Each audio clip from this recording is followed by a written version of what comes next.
السلام علیکم پیارے دوستو، بہت ہی پیاری حدیث رسول صلی اللہ علیہ وسلم سماعت فرما کر ایمان تازہ کیجیے اور اس پر عمل کر کے ڈھیروں ثواب کمائیے۔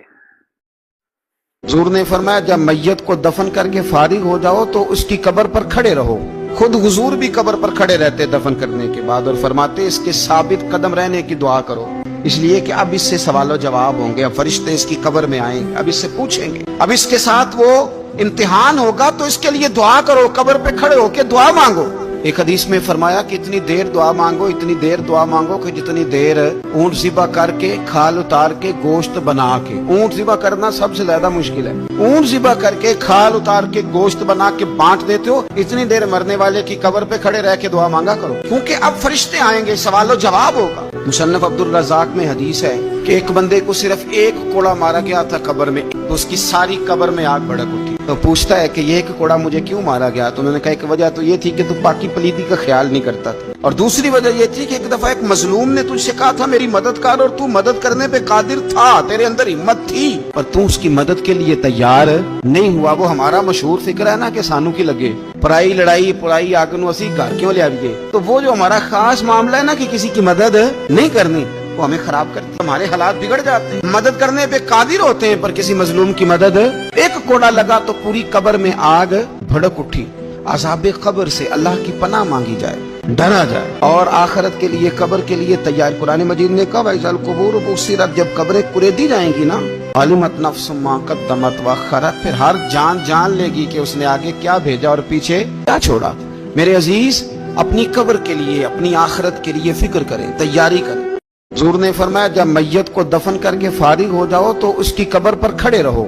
خود حضور بھی قبر پر کھڑے رہتے دفن کرنے کے بعد اور فرماتے اس کے ثابت قدم رہنے کی دعا کرو، اس لیے کہ اب اس سے سوال و جواب ہوں گے، اب فرشتے اس کی قبر میں آئیں گے، اب اس سے پوچھیں گے، اب اس کے ساتھ وہ امتحان ہوگا، تو اس کے لیے دعا کرو، قبر پہ کھڑے ہو کے دعا مانگو۔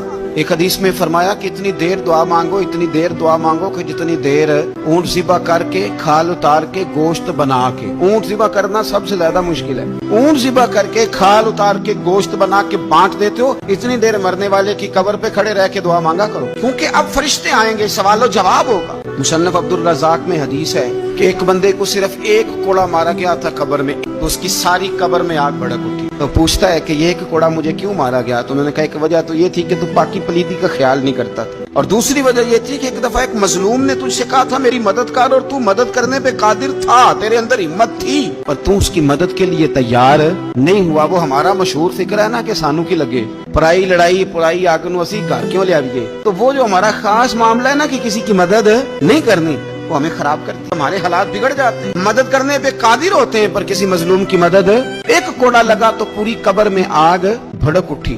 عذاب قبر سے اللہ کی پناہ مانگی جائے، ڈرا جائے، اور آخرت کے لیے قبر کے لیے تیار۔ قرآن مجید نے کہا وَإِذَا الْقُبُورُ بُعْثِرَتْ، جب قبریں کریدی جائیں گی نا، عَلِمَتْ نَفْسٌ مَا قَدَّمَتْ وَأَخَّرَتْ، پھر ہر جان لے گی کہ اس نے آگے کیا بھیجا اور پیچھے کیا چھوڑا۔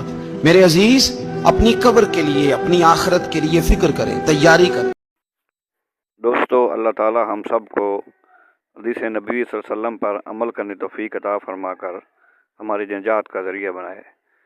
میرے چینل کو لائک کریں، سبسکرائب کریں، انشاءاللہ مزید اس طرح کی اچھی حدیث سے پاک تلاوت قرآن پاک آپ تک پہنچتی رہیں گی۔